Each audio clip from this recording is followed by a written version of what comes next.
అందరికీ praise lord. దేవుని బిడ్డలారా, ప్రభువైన యేసుక్రీస్తు వారి నామంలో మీకందరికీ శుభములు. ఈరోజు వాక్యము మనం క్యాలెండర్లో చూసుకున్నట్లయితే సామెతల గ్రంథము 3వ అధ్యాయం 6వ వచనం పూర్తి భాగము. క్యాలెండర్ ఏముంది? ఆయన నీ త్రోవలను సరళము చేయును అని ఉంటుంది. అయితే దానిపైన మాట, పూర్తి అయిన మాట 5వ వచనము లేక 6వ వచనం మనం చూసుకుంటే ఒక చక్కటి మాట చెప్తుంది. ఏం చెప్తుంది? 5వ వచనంలో, నీ స్వబుద్ధిని ఆధారం చేసుకొనక నీ పూర్ణ హృదయంతో యెహోవానందు నమ్మకం ఉంచుము. ఇప్పుడు నమ్మకం దేని మీద ఉంచుతున్నాము అనేది చాలా ప్రాముఖ్యం. అక్కడ చెప్పబడింది ఏది? స్వబుద్ధిని ఏం చేసుకోకూడదంట? ఆధారము చేసుకోకూడదు. పూర్ణ హృదయంతో ఎవరిని నమ్మాలి? దేవుని నమ్మాలి. అంటే మనం మన బుద్ధిని నమ్ముతున్నామా, మన స్ట్రెంగ్త్ని నమ్ముతున్నామా, లేక పూర్ణ హృదయంతో మా దేవుని నమ్ముతున్నామా? ఇది మొదటిది. రెండోది ఏమి చెప్పబడుతుంది? నీ ప్రవర్తనలన్నిటిలో ఆయన అధికారమునకు ఒప్పుకోవాలి అంటున్నాడు. ఏమంటున్నారు ప్రియులారా? నీ ప్రవర్తన అన్నిటికీ ఆయన అధికారంకి అప్పగించాలి. మా ప్రవర్తన అంతా ఆయన అధికారం కిందికి అప్పగించాలి. చాలా ప్రాముఖ్యమైన విషయాలు. కింద 7వ వచనంలో ఏం చెప్పబడుతుందంటే, నేను జ్ఞానిని కదా అని నీవు అనుకోవద్దు. చూసారు కదా, చాలాసార్లు మన త్రోవలు సరళం ఎందుకు కావంటే, ఫస్ట్ మనం మా స్వబుద్ధిని నమ్ముకుంటాం. దేవుని కాదు నమ్మేది, మన స్వబుద్ధిని నమ్ముతాము. రెండోదిగా మన ప్రవర్తన అన్నిటిలో మనం ఆయన అధికారం కిందికి రాము. మూడోదిగా నేను జ్ఞానిని కదా అని అనుకుంటాం. నాకు అనుభవం ఉంది, నాకు జ్ఞానం ఉంది, మంచిగా చదువుకున్నాను, ఇంత ఎక్స్పీరియన్స్ ఉంది అనుకుంటాం కదా. అదే మాకు మోసం చేస్తుంది, అదే మాకు దెబ్బ వేస్తుంది. చాలా సమయాల్లో మనం వీటిలో తప్పిపోతాం. మన మార్గాలు సరళము కాకున్నట్లు కారణం ఏమంటే ప్రియులారా, ఇవే ఈ మా మూర్ఖత్వాలు ఏమున్నాయి కదా. ఆయన అధికారం కిందికి రావకుండా ఉండడము, మరి నా బుద్ధినే నేను నమ్ముకోవడము, నేను జ్ఞాని అని నేను దాంట్లో హెచ్చించుకోవడము, గర్వించుకోవడము, ఇవన్నీ కూడా మాకు దెబ్బ ఇస్తాయి. ప్రార్థన చేసుకుంటాం అందరం. ఎవరు ప్రార్థన చేసుకోమని కాదు, అందరూ ప్రార్థన చేస్తాం. ప్రభా, ఈ త్రోవ, ఈ మార్గం ఇలాంటిది నేను వెళ్తున్నా, ప్రయత్నం చేస్తున్నా, నాకు సాయం చేయండి అని మనం ప్రార్థన చేసుకుంటాం. కానీ ఆ ప్రార్థనలో మనం మా ప్రార్థనలో ఇవి ఉండవు. ఏది? ప్రభా, నీ అధికారం కింద నేను ఉంటాను, నా ప్రవర్తన అంతా మీరే నన్ను నడిపించండి, నా స్వబుద్ధి మీద ఆధారం చేసుకోను, మిమ్మల్ని పూర్ణ హృదయంతో నమ్ముతాను, నేను జ్ఞాని అని నేను అనుకోను ప్రభా, మీ జ్ఞానం మీదే ఆధారపడతాను అని ఇలాంటివి అనుభవం మనకు ఉండవు. మన అనుభవం ఏమంటే మన మీదనే విశ్వాసం, మన మీద ఓవర్ కాన్ఫిడెన్స్ అంటాం కదా. ఓవర్ కాన్ఫిడెన్స్ మనల్ని ఏం చేస్తుంది? దెబ్బతీస్తుంది, నష్టపరుస్తుంది, సమస్య చేస్తుంది. అందుకే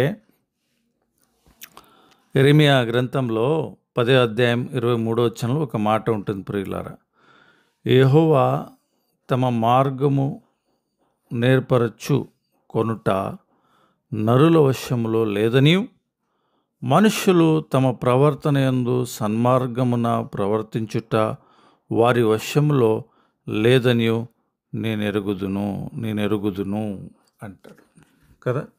ఎంత మంచి మాట. వాళ్ళు చేసుకోలేరు. ఎవరు? మనుషులు ఏం చేసుకోలేరు? వారు మంచి మార్గం ఏర్పరచుకునుట నరుల వశంలో లేదు.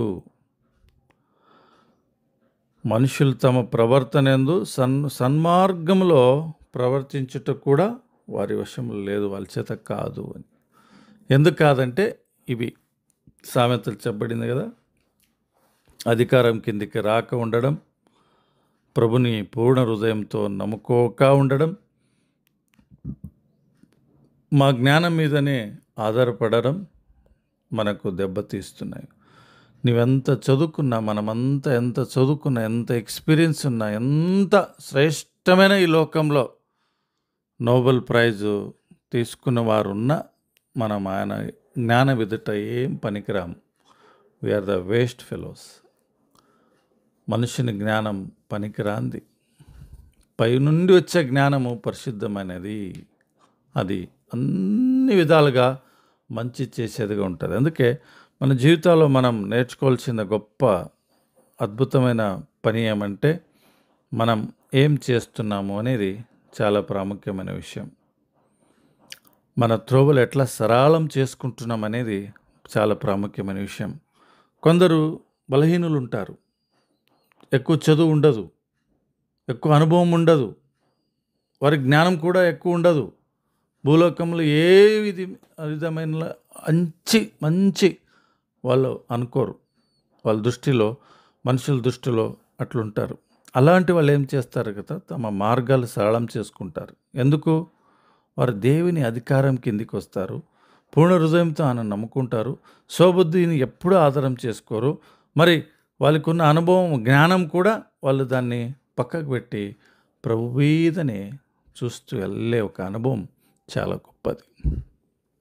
ఒకసారి ఆలోచించేయండి, ఈ ప్రవర్తన బట్టి ఎంత మేము నష్టపోయినాం. మన మార్గాల్లో ఎంత కఠినత్వం మనమే తీసుకొని వచ్చినాం, ఎంత కష్టపడ్డాం, ఎంత దెబ్బ పడుకున్నాం.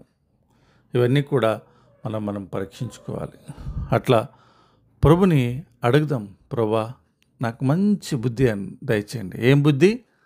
స్వస్థ బుద్ధి, మంచి బుద్ధి దయచేయండి. ఏమని?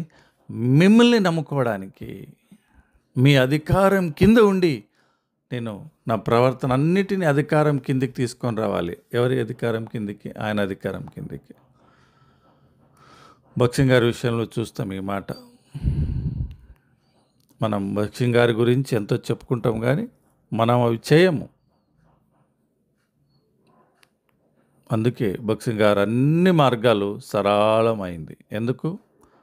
తన స్వబుద్ధి, తనకున్న డిగ్రీ, జ్ఞానము, బయట దేశాల్లో చదువుకుని వచ్చినప్పుడు కూడా ఆ జ్ఞానం మీద ఆధారపడలేదు, తన అనుభవం మీద ఆధారపడలేదు, తన శక్తి సామర్థ్యాల మీద ఆధారపడలేదు. ప్రభు మీద, మోకాల మీద ఆధారపడుతూ, ప్రభువా మీరే నడిపండి, మీరే సాయం చేయండి, మార్గాలు సరళ చేయండి అని ఈ సామెతలు చూసిన మాట ప్రకారంగా 3వ అధ్యాయం 5, 6, 7 తన జీవితంలో చేస్తూ వచ్చినారు. అందుకే ప్రభు గొప్పగా నడుపుతూ వస్తున్నారు.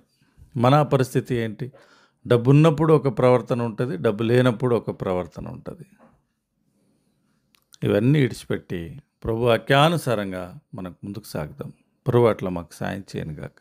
ప్రార్థన చేసుకుందాం. జోగల తండ్రి, మీ మాటతో మా మార్గాలు ఎట్లా సరళం చేసుకోవాలనేది మీరు చెప్తున్నారు. అవి మేము చేయకపోతున్నాం, వింటున్నాము, చెప్తున్నాము.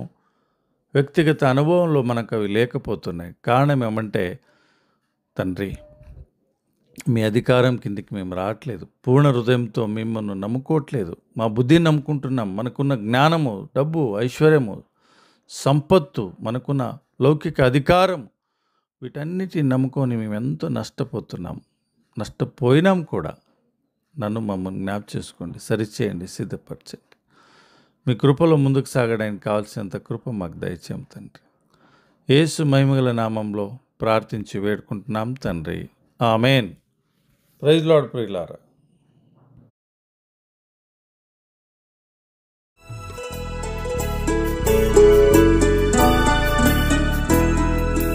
దేవునికి మనము తగినట్టుగా నడుచుకొనుటయే దైవ చిత్తము. క్రీస్తుననుసరించి నూతన జీవముతో నడుచుకొనుటయే కృపా సహితము.